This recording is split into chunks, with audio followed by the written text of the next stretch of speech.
Good morning children. I am Mohammad Akram. मैं एक बार फिर से आपके सामने हाजिर हूँ हमारे यूट्यूब चैनल मकाम ऑनलाइन क्लासेस पर। ओके, और हम पढ़ रहे थे साझेदारी के बारे में। कक्षा 12th के बच्चे, चैप्टर नंबर 1 साझेदारी का सामान्य परिचय। पिछले लेक्चर में हमने जो है वो साझेदारी का अर्थ, उसकी परिभाषा, साझेदारी की विशेषताएं और साझेदारी के प्रकार के बारे में पढ़ा था। और अब हम चलेंगे अपने इस टॉपिक के अंदर कि भाई साझेदारी व्यापार के अंदर जो है वो लेखांकन किस प्रकार से होता है। साझेदारी व्यापार में लेखांकन पढ़ने से पहले जो सबसे मेन बात है, जो मेन इंपॉर्टेंट चीज है, वो है साझेदारी संलेख। तो सबसे पहले अपन इसके बारे में भी अध्ययन करेंगे। हालांकि आपने क्लास 11th के अंदर इसको भी पढ़ रखा है बिजनेस स्टडी में, लेकिन फिर भी एक बार उसको हम वापस दोहरा देते हैं। साझेदारी संलेख क्या होता है? साझेदारों के मध्य एक लिखित समझौता होता है जिसे हम साझेदारी संलेख कहते हैं। ओके, और इस साझेदारी संलेख के अंतर्गत ये एक एग्रीमेंट होता है, एक समझौता है जिसके अंदर जो मेन बातें हैं वो लिखी जाती है। अब वो मुख्य बातें क्या क्या है, जैसे पहला नंबर 1 फर्म का नाम और पता, कि भाई फर्म का क्या नाम होगा, उसका एड्रेस क्या होगा, किस जगह पर वो फर्म चल रही है। साझेदारों के नाम और पते, जितने भी साझेदार उसमें इन्वॉल्व हो रहे हैं उन सब के नाम और पते। लाभ विभाजन अनुपात, मोस्ट इंपोर्टेंट है ये लाभ विभाजन अनुपात। तो लाभ विभाजन अनुपात जो भी उनके बीच समझौता होगा कि भाई बराबर होना है या जो भी फिक्स होगा, उस अनुपात में लाभ का बंटवारा किया जाएगा। ओके, इसको हम आगे और स्टडी करेंगे। साझेदारों की पूंजी, कौन सा साझेदार कितनी पूंजी लाएगा या जो ला रहा है उसके संबंध में जो भी प्रावधान है, जो नियम है, वो अध्ययन करेंगे। पूंजी पर ब्याज संबंधी प्रावधान, इसकी मुख्य बातों में पूंजी पर ब्याज संबंधी प्रावधान, यानी कि साझेदारों ने जो पूंजी दी उस पर ब्याज दिया जाए या नहीं दिया जाए, और दिया जाए तो कितना दिया जाए। आहरण की राशि, कौन सा साझेदार कितने पैसे हर महीने आहरण कर सकता है, हर महीने या हर डेली या वीकली, जो भी व्यवस्था की जाएगी वो आहरण की राशि। फिर इस आहरण पर फर्म को क्या मिलेगा, आहरण पर ब्याज संबंधी प्रावधान, कि भाई ब्याज लेना है नहीं लेना है, लेना है तो कितना लेना है। ये सारी बातें जो है वो साझेदार संलेख में पहले से तय हो जाती है। साझेदारों को देय वेतन, बोनस, कमीशन। सक्रिय साझेदार होता है जो कि फर्म में काम करता है, तो वो क्रियाशील साझेदार को क्या मिलता है, वेतन मिलता है, बोनस मिलता है या कमीशन मिलता है, कोई भी एक या दो चीजें मिलती है उसको। तो इस संबंध में भी पहले से क्या होगा, समझौता हो जाएगा। फिर आता है फर्म की लेखा पुस्तकें रखने की विधि, कि भाई इकाई लेखा विधि से रखनी है या दोहरा लेखा विधि से पुस्तकें रखनी है। इन सब बातों को भी इस साझेदारी संलेख में शामिल किया जाता है। फिर आता है साझेदारों के ऋण और उस पर देय ब्याज। अब देखिए, एक तो होता है साझेदार की पूंजी, और एक होता है कि पूंजी के अलावा उसने अगर लोन दिया है, यानी कि उसने पैसा नहीं लगाया है, वो वापस लेगा, लायबिलिटीज के तौर पर दे रहा है, तो ऋण जो है वो साझेदार से कितना लेना है या उस पर कितना ब्याज देना है, इस संबंध में भी इसको शामिल किया जाएगा साझेदारी संलेख में। फिर आता है पूंजी खाते रखने की विधि। अब देखिए 11th क्लास में तो हमारे क्या था, एक ही एकल व्यापार था, एक ही आदमी पैसा लगा रहा था और उसका जो भी प्रॉफिट था हम उसके पूंजी में क्या कर देते थे, जोड़ देते थे। लेकिन यहाँ पे क्या होगा, एक से ज्यादा पार्टनर होंगे, 2 होंगे, 4 होंगे, 5 होंगे, 10 भी हो सकते हैं, है ना, तो वो मैक्सिमम 50 भी हो सकते हैं। तो पूंजी खाते रखने की विधि, यानी उनके पूंजी खाते जो है किस विधि से रखे जाए, आगे हम इसका डिटेल से अध्ययन करेंगे, पूंजी खाते रखने की विधि। ओके, फिर आता है खातों का अंकेक्षण, यानी कि ऑडिटिंग, कि भाई जो भी है टैक्स वगैरह भरने के लिए खातों का अंकेक्षण कैसे कराया जाए, हर महीने कराया जाए, वीकली कराया जाए, महीने में कराया जाए, 3 महीने में, साल भर में, जो भी है उसकी पहले से व्यवस्था करना। तो ये सारी बातें जो है मुख्य बातें साझेदारी संलेख में लिखी जाती है। इसके अलावा भी और भी बहुत सारी बातें हैं जो कि साझेदारी संलेख में लिखी जाती है, और वो हम आगे वाले जो अपन के लेसन होंगे, टॉपिक होंगे, उसमें और डिटेल से अध्ययन करेंगे कि भाई ये बातें भी साझेदारी संलेख में लिखी जाती है। जैसे अगला चैप्टर हमारा आएगा साझेदारी, नए साझेदार का प्रवेश। तो नए साझेदार के प्रवेश पर कौन कौन से प्रावधान करने हैं, क्या क्या बातों का लेखांकन और से एडिशनल करना है, वो सब हम अगले आने वाले चैप्टरों में करेंगे। ठीक है बेटा। अब आता है कि भाई ये तो हो गया साझेदारी संलेख। जैसा कि हमने कहा कि साझेदारों के मध्य लिखित समझौता ही होना चाहिए ताकि भविष्य में कोई विवाद न हो। लेकिन अगर किसी भी फर्म के अंदर साझेदारों के बीच कोई समझौता नहीं हुआ, यानी साझेदारी संलेख का अभाव है, तो उस कंडीशन में फिर जो है अब वो लोग साथ में काम भी कर रहे हैं, सब कर रहे हैं, जैसा कि कल भी मैंने बताया था कि साथ में काम करने से वो साझेदारी नहीं होगी। लेकिन अगर कहीं पर 2, 4, 5 व्यक्ति मिलकर काम कर रहे हैं और उनके बीच किसी प्रकार का कोई समझौता नहीं होता है तो उसे कहते हैं साझेदारी संलेख का अभाव होना। ठीक है, तो उस अभाव में कौन से नियम लागू होंगे तो ये हम जो है अब देखेंगे। ओके, तो देखिए साझेदारी संलेख के अभाव में लागू होने वाले नियम कौन कौन से हैं, जिसमें पहला नियम आता है लाभ विभाजन अनुपात। अगर किसी भी साझेदारी फर्म के अंदर साझेदारों के बीच पहले कोई समझौता नहीं हुआ तो ऐसी दशा के अंदर जो है वो लाभ विभाजन अनुपात जो होगा वो समान रहेगा, यानी कि जो भी प्रॉफिट होगा उन सब के अंदर जितने साझेदार हैं उन सब में बराबर बराबर बांट दिया जाएगा, यानी समान समान बांटा जाएगा, बराबर बराबर। ओके, फिर आता है पूंजी पर ब्याज। तो पूंजी पर ब्याज जो है वो नहीं दिया जाएगा क्योंकि कोई समझौता नहीं किया हुआ है, तो इस कंडीशन में पूंजी पर ब्याज नहीं दिया जाएगा। किसी भी साझेदार ने चाहे भले उसने कितनी भी पूंजी लगा रखी हो, कम हो ज्यादा हो कितनी भी हो, उस पर ब्याज नहीं दिया जाएगा। इसी प्रकार से आहरण पर ब्याज तो ये भी वसूल नहीं किया जाएगा।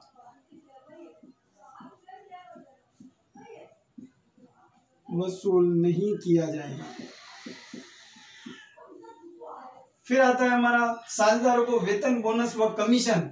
तो जब कोई समझौता ही नहीं है उनके बीच में, अब कोई कहेगा मुझे 10,000 दो, मुझे वो कहेगा मुझे 20,000 दो, कोई कहेगा मुझे 30,000 दो, तो ऐसी कंडीशन के अंदर ये भी एक क्या है, विवाद का विषय है। तो इसमें भी जो है ये कहा जाएगा कि भाई किसी को भी वेतन, बोनस, कमीशन नहीं दिए जाएंगे।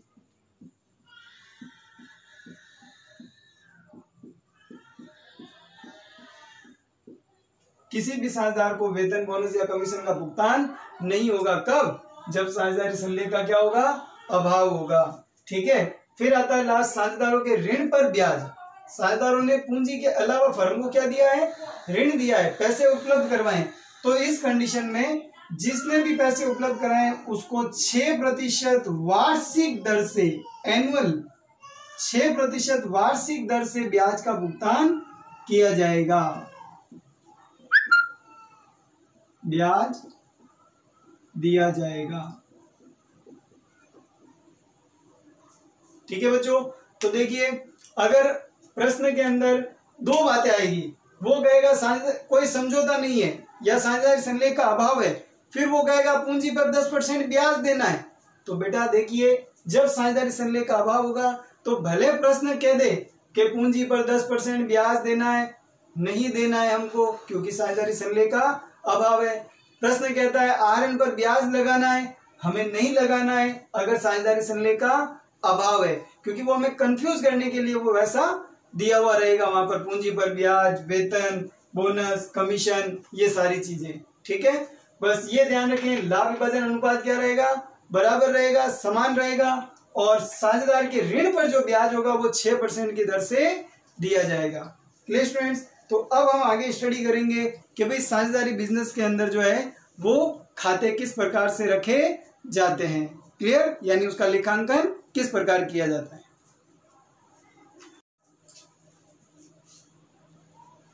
तो देखिए बेटा साझेदारी का लेखांकन, साझेदारी व्यापार में लेखांकन किस प्रकार से होता है।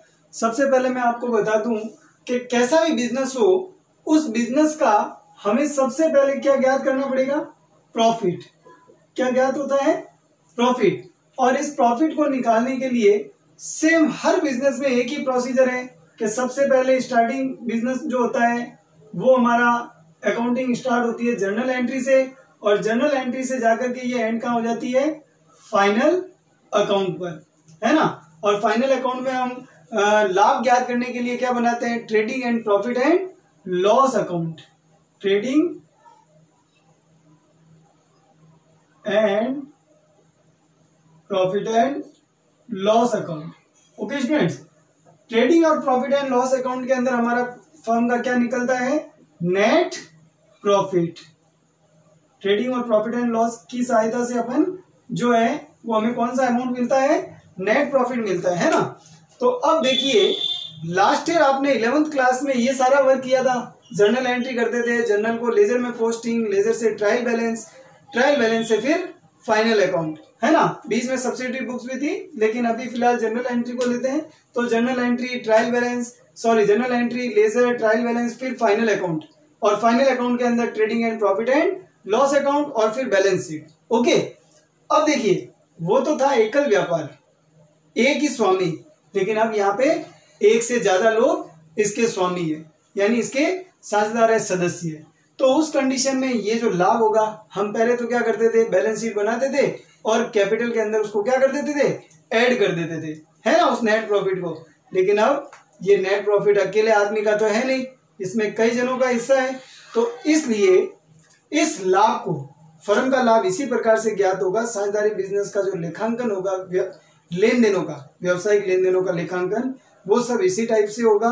अब ट्रेडिंग और प्रॉफिट एंड लॉस अकाउंट भी सेम टू सेम बनेगा।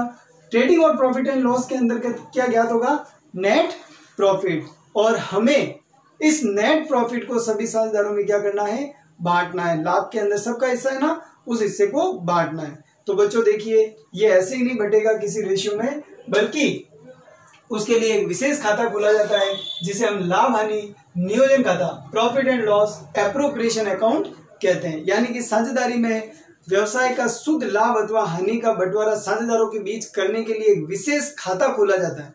साझेदारों के मध्य लाभ अथवा हानि का बंटवारा करने के लिए एक विशेष खाता खोला जाता है, उसे ही लाभ हानि नियोजन खाता कहा जाता है। ठीक है, profit and loss appropriation account.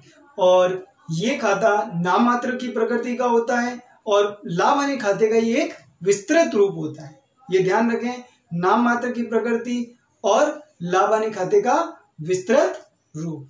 तो अब देखिए ये खाता किस प्रकार से बनता है। तो हम सबसे पहले क्या करेंगे, ये सारा प्रोसीजर रहेगा फर्म का लाभ अथवा हानि ज्ञात करने का। लाभ होगा तो नेट प्रॉफिट, हानि होगी तो नेट लॉस। और आप सबको पता है लाभ हानि खाते में टू वाली साइड में क्या आता है, नेट प्रॉफिट, और बाई वाली साइड में क्या आएगा, नेट लॉस। अब इस टू नेट प्रॉफिट को, इस लाभ को हम सबसे पहले इस खाते में ट्रांसफर करेंगे प्रॉफिट एंड लॉस एप्रोप्रिएशन के अंदर। ठीक उसी प्रकार से जैसे आप ट्रेडिंग अकाउंट का जो ग्रॉस प्रॉफिट या ग्रॉस लॉस होता है वो लाभ हानि खाते में ट्रांसफर करते हैं। प्रॉफिट होता है तो कहाँ लिखते हैं, बाई ग्रॉस प्रॉफिट। लॉस होता है तो कहाँ लिखते हैं, टू ग्रॉस लॉस। तो ठीक इसी प्रकार अगर प्रॉफिट होगा तो by profit and loss account, और अगर हानि होगी शुद्ध हानि तो to profit and loss account लिखा जाएगा इसके अंदर। ठीक है बेटा, तो ये हो गया by profit and loss account and to profit and loss account. ये प्रॉफिट और ये लॉस। तो हमें क्वेश्चन में ये गिवन होगा, मोस्टली क्वेश्चन के अंदर हमें कहीं पर भी जनरल एंट्री या ट्रेडिंग अकाउंट बहुत रेयर केस में किसी क्वेश्चन के अंदर आएगा, बाकी ये लाभ हमें पहले से दिया हुआ होगा। ओके, तो हमें तो केवल लाभ को यहाँ पे ट्रांसफर करना है by profit and loss account. अब बात करते हैं कि अभी अभी मैंने साझेदारी संधि की मुख्य बातें बताई थी, जिसके अंदर एक आया था पूंजी पर ब्याज, आहरण पर ब्याज, साझेदारों को वेतन, बोनस, साझेदारी संधि के अभाव में लागू होने वाले नियम, उन सब का लेखांकन यहाँ किया जाएगा। साझेदारी संधि के अभाव में लागू होने वाले नियम होगा। पहला क्या था, लाभ विभाजन। तो जो भी शुद्ध लाभ होगा, विभाजन योग्य लाभ, उसका बंटवारा उसके मध्य जो उनके बीच समझौता हो रखा है, जिस अनुपात के अंदर, उस अनुपात में वो बांटा जाएगा। दूसरा था पूंजी पर ब्याज। पूंजी पर ब्याज का लेखांकन यहाँ नहीं करेंगे, पूंजी पर ब्याज, आहरण पर ब्याज का लेखांकन, तो वो सारी चीजों का लेखांकन हम अलग खाते में यानी लाभ हानि नियोजन खाते में करेंगे। उसी लाभ में से हमें ये सारी चीजें देनी है। तो पहला आता है जैसे इंटरेस्ट ऑन कैपिटल। अब जिस साझेदार ने जितनी पूंजी लगाई और जो दर होगी उस दर से इनको पूंजी पर ब्याज दिया जाएगा। जितने साझेदार हैं, अगर सबने पूंजी लगाई तो सबको जो रेट है उस रेट से एक ही दर से ब्याज दिया जाएगा, अलग अलग कभी नहीं होगी। ओके, तो ये तो हो गया पूंजी पर ब्याज। अब ऑब्वियसली पूंजी पर ब्याज फर्म के लिए क्या होगा, खर्चा होगा, है ना, और साझेदारों के लिए क्या होगी, आय होगी। तो लाभ हानि खाता, ये जो एप्रोप्रिएशन खाता है, ये अभी फर्म का बन रहा है, पर्सनल नहीं है, ये क्या है, फर्म का। तो अपन खर्चों को कहाँ लिखेंगे, डेबिट वाली साइड में। ठीक है, फिर उसके बाद बाई इंटरेस्ट ऑन ड्रॉइंग। तो ये जिन जिन साझेदारों ने जितना आहरण किया उनके आहरण का ब्याज का लेखांकन यहाँ किया जाएगा। ठीक है बच्चों, फिर आता है कि पार्टनर्स को सैलरी, वेतन देना। तो जितने साझेदार है, अगर सबको देना है तो सबके नाम आएंगे, उनका अमाउंट आएगा, जोड़ करके बाहर लिख देंगे। अगर एक जना है तो ऐसे बाहर लिख देंगे, अलग से लिखने की जरूरत नहीं है। जैसे 2 पार्टनर सैलरी है तो यहाँ 2 एज सैलरी या 2 बीज सैलरी लिख सकते हैं। ओके, फिर पार्टनर्स बोनस और कमीशन, सैलरी के अलावा अगर उनको बोनस या कमीशन मिल रहा है तो जिस साझेदार को जितना मिल रहा है वही अमाउंट और उसको जोड़ करके बाहर लिखेंगे। ये सारा काम कर देंगे। अब अगर प्रश्न कहता है कि नहीं साहब भविष्य के अंदर अब कुछ जो है बचत भी करनी है अपन को, तो जो बचत करनी है तो वो जितनी बचत अपन को कहेगा वो हो जाएगा टू ट्रांसफर, जो कि अपन जनरल रिजर्व में करते हैं। किस में करते हैं? जनरल रिजर्व में, सामान्य संचय के अंतर्गत। ठीक है बच्चों, तो अगर प्रश्न कहेगा तो ये ट्रांसफर होगा। जैसे प्रश्न ने कह दिया 10% विभाजन योग्य लाभ का ट्रांसफर करो, तो विभाजन योग्य लाभ का मतलब होता है कि अभी तक हमने ये जो अकाउंटिंग कर दी है, जो भी अपन को प्रश्न में दिया हुआ है, जैसे interest on drawing, interest on capital, partner salary, profit, bonus, commission, इनमें से जो होगा वो लिखा जाएगा। अब हम शुद्ध लाभ ज्ञात करेंगे क्रेडिट में से डेबिट को घटा करके, क्रेडिट के टोटल में से डेबिट के टोटल को घटा के लाभ ज्ञात करेंगे। जो भी लाभ आएगा, अब मान लीजिए वो कहता है 10%, तो यहाँ पे 10% मान लो, घटाने के बाद में हमारे जो है वो बचे 60,000 रुपए। अब 60,000 रुपए का 10% कितना होगा? 6,000, वो ट्रांसफर हो जाएगा यहाँ पे। फिर 60 में से 6 ट्रांसफर हो गए, बचे कितने? 54,000 रुपए। अब ये 54,000 रुपए शुद्ध लाभ जो है वो विभाजन योग्य लाभ कहलाएगा। विभाजन योग्य लाभ का मतलब होता है कि जमा वाली जो है राशियां, इन राशियों में से नाम वाली यानी कि क्रेडिट की राशियों में से डेबिट वाली राशियों की जोड़ को घटाएंगे तो जो शेष बचेगा वो विभाजन योग्य लाभ कहलाता है। ठीक है बच्चों, अब इस विभाजन योग्य लाभ को जो साझेदारों के बीच में पहले से लाभ विभाजन का जो अनुपात तय हो रखा है उस अनुपात में हम बांटेंगे। तो अगर लाभ हो रखा है तो जैसे कि यहाँ पे नेट प्रॉफिट आया था, तो यहाँ पर भी आएगा टू पार्टनर्स कैपिटल अकाउंट। ये उनके पूंजी खातों में क्रेडिट कर दिया जाएगा। टू पार्टनर्स या तो कैपिटल अकाउंट के अंतर्गत या फिर करंट अकाउंट के अंतर्गत, ये अभी हम आगे पढ़ेंगे इसके बारे में, करंट अकाउंट के अंदर। ठीक है, पार्टनर्स कैपिटल या करंट अकाउंट में इनको ए बी जो भी साझेदार है उनका जो भी लाभ अनुपात है उस अनुपात में बांट के अमाउंट को बाहर लिख दिया जाएगा। और अगर हानि है तो बाई वाली साइड में आएगा बाई पार्टनर्स कैपिटल, यानी डेबिट साइड ज्यादा हो गई, क्रेडिट वाली कम हो गई, तो बाई पार्टनर्स कैपिटल या करंट अकाउंट।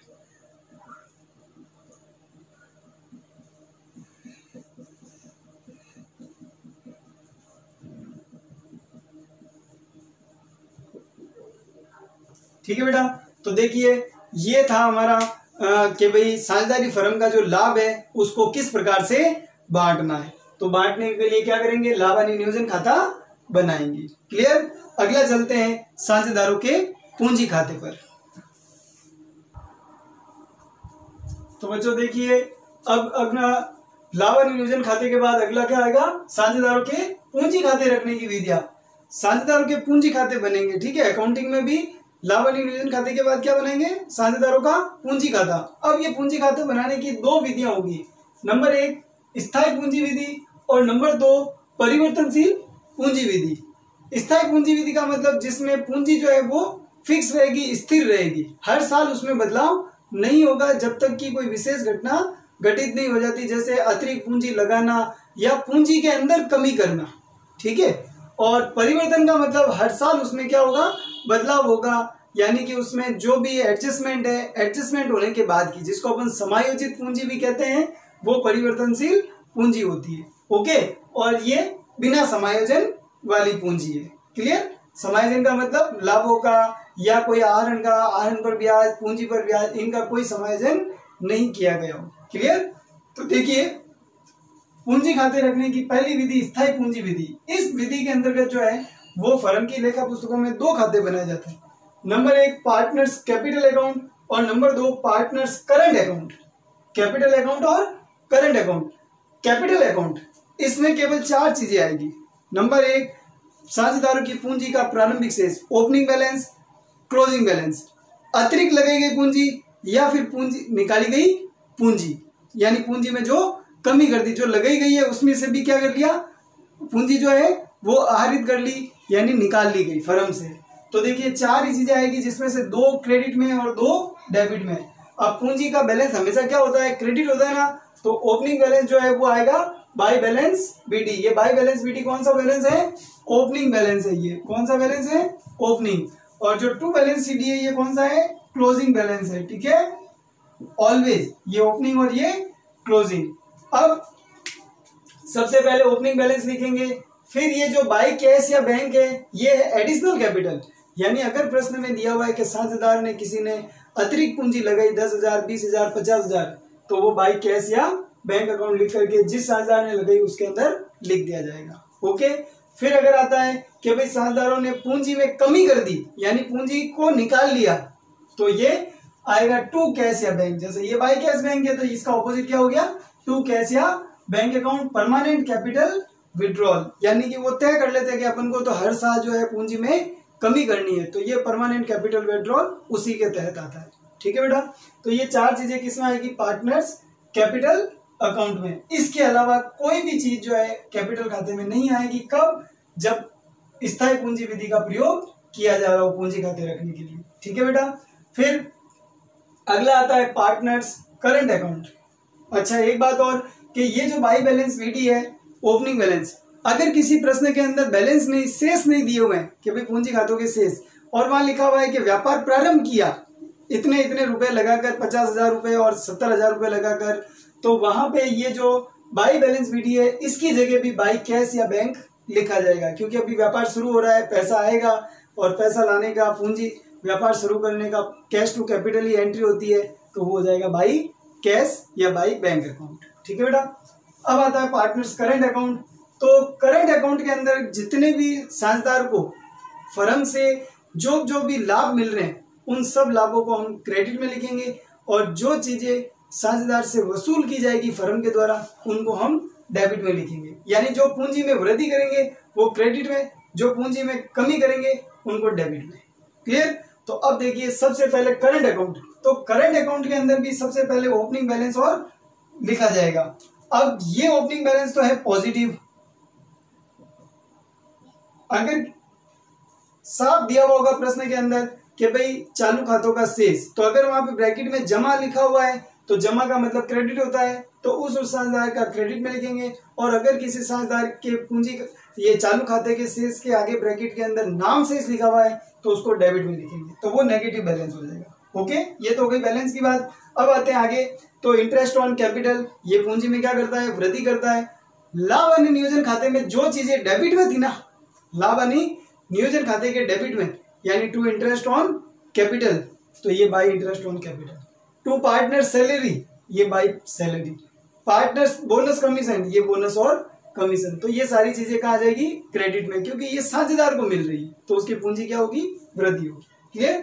तो फिर उसके बाद उसमें आया तब इंटरेस्ट ऑन ड्राइंग, तो ये इंटरेस्ट ऑन ड्राइंग। क्लियर? अब यहाँ पे आएगा ड्राइंग, क्योंकि ड्राइंग को अंत में आकर के हम किस में से घटाते हैं, पूंजी में से। आप सबको पता है कि आहरण जो है वो पूंजी में क्या करता है, कमी करता है। ठीक है, ये कोई खर्चा या आय नहीं है, ना फर्म की ना साझेदार की। क्लियर? वो फर्म से पैसा निकालता है। लाभ हानि खाते में भी हम कहीं पर भी ड्राइंग नहीं लिखते थे। ड्राइंग का समायोजन सिर्फ और सिर्फ जो है वो हम या तो परचेज में से या रोकड़ में से और पूंजी में से घटा के करते थे 11th क्लास में भी। ठीक है बेटा, तो यहाँ पर भी ये ड्राइंग लिखा जाएगा घटाने के लिए।